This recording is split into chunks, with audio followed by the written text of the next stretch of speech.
Talking about with your time, Your America, which was the first language place. When you talk about it, you said it was a sort of a flat organization, but you loved the people, you loved the work. I'm curious if there were any leadership lessons that you learned while you were working with that group of humans. I didn't learn a whole lot about leadership at that point, but what I did learn is I think I learned what I thought a company could do better, and which led me to want to start the company. Although, now that I think of it, I did talk about one thing in the book, and actually this happened. I remember just one leadership lesson that comes to mind now I'm thinking a little more, is this. When it was time to give a quote to a client for a project, you want to have urgency. You want to get back to that client quickly, right? That's great service.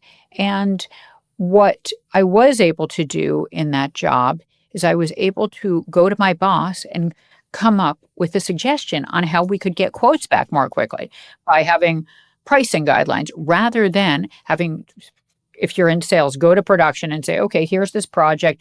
What will this cost? And then waiting a day or two for them to get back to you. Instead, working from like a rate sheet or guidelines. And I was able to come up with that idea.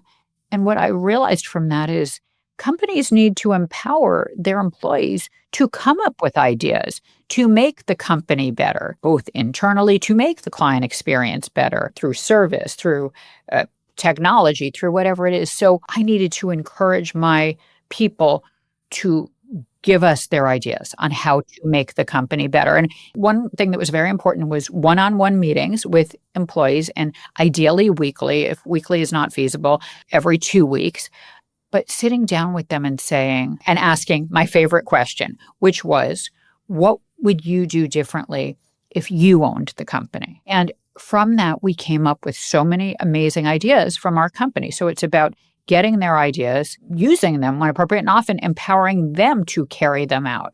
So that was something I learned. I guess it originated, now that you asked me the question, maybe it originated there because I was able to, give that kind of input back when I was not a leader.